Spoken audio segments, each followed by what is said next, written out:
In this video, I'm going to show you how you can make a super delicious, tender, flaky Einkorn pie crust. And I'll be talking a little bit about the benefits and differences of Einkorn versus regular wheat. And I'm going to show you a versatile recipe that you can use both for sweet and savory recipes. If you know my channel, my name is Anja, and I love sharing our heritage homemaking journey made simple with recipes like this one.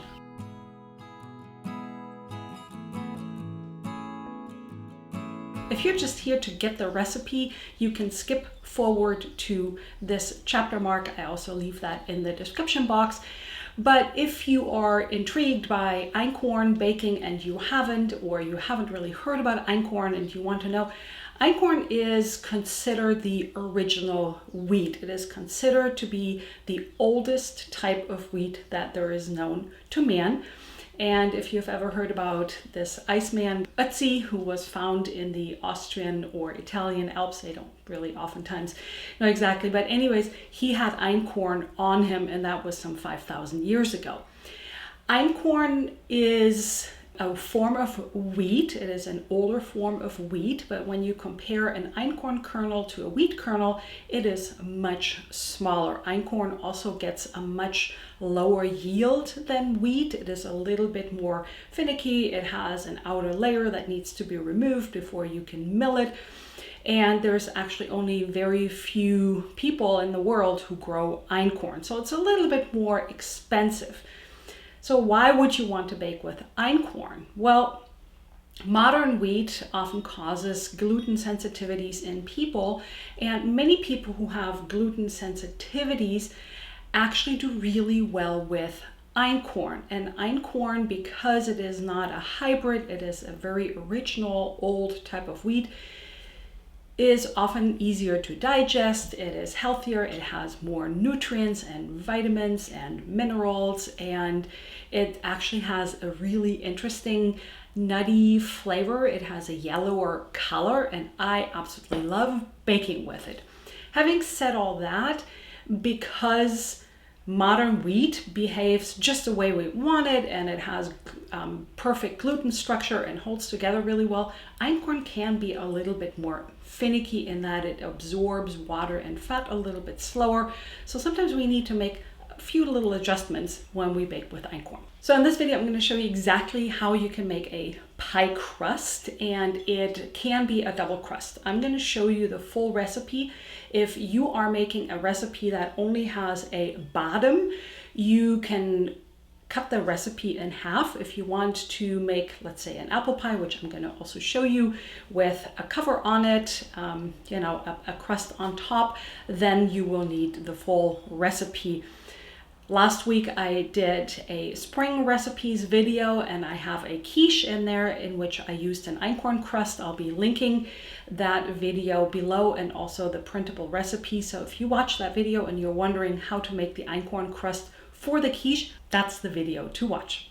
I also like using a mixture of whole grain Einkorn and white all-purpose flour Einkorn. Now, this is the all-purpose Einkorn. This is a very popular company. You can get this on Amazon. There's some other sources which I will also be linking down below this video. And this is the white all-purpose flour.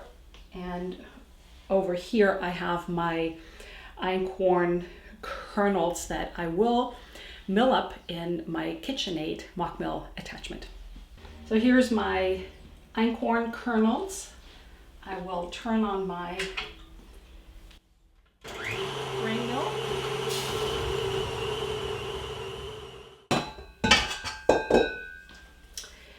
And here you can see the ground milled Einkorn flour, whole grain Einkorn flour.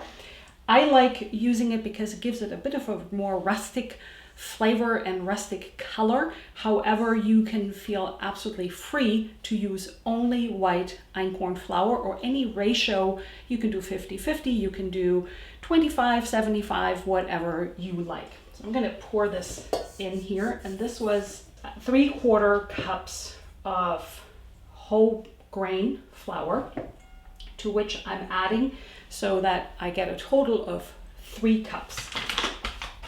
So that's 2.5 cups.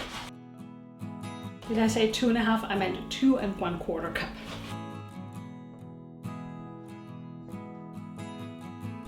I'm also adding a teaspoon of salt and butter. Now I like using the Kerrygold butter if I don't make my own butter. Right now I don't have enough.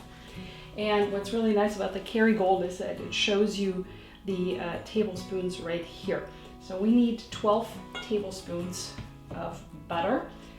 You want the butter to be as cold as possible. And I'll simply just cut it in little chunks and add it to my flour.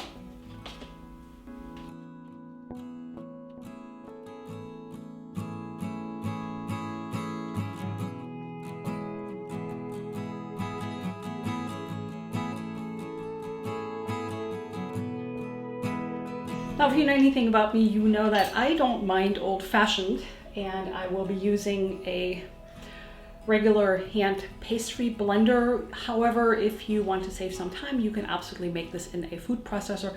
I don't mind using this, and I actually like the sort of hands-on about it. And then I will use the pastry blender to mix the butter and the flour. And I'm gonna find a bigger bowl. That way I don't have to worry about butter and flour spilling over the edge. So you want to mix this until flour butter mixture resembles coarse sand. So this is something I'm pretty happy with, and now I'm adding about 1/2 cup of water. You want to add enough water that it just holds together, and the colder the water, the better. So I have added some ice cubes to my water here, and this is obviously more than 1/2 cup, but I don't want the ice cubes in there.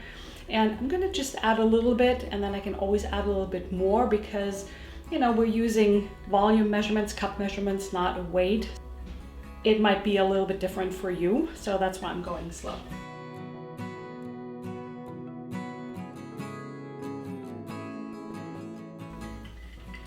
I need a little bit more water.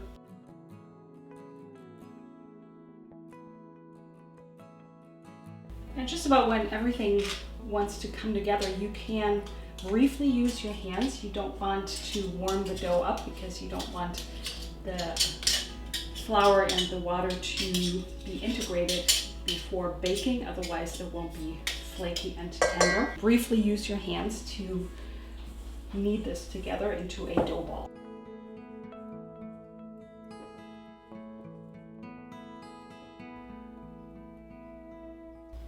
It doesn't matter if the dough is kind of shaggy and sticky, as you can tell by my hands.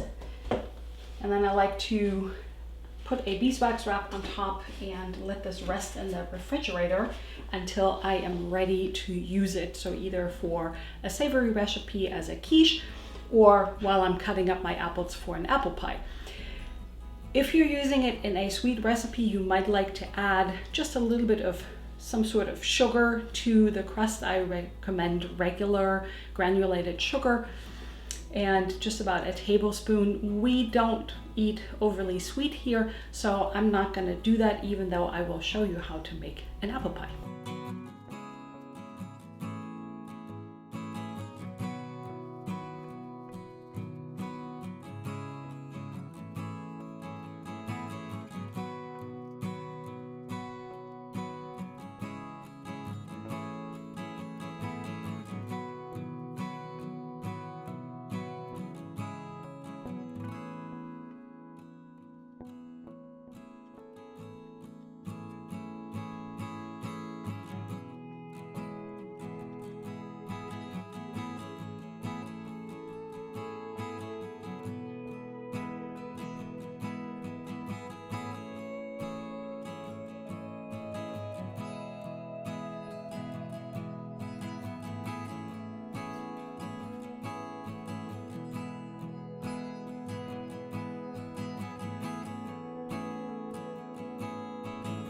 you're looking for more healthy and delicious recipes, I have an entire playlist right here. Thank you so much for joining me in my kitchen, and I will see you in the next video.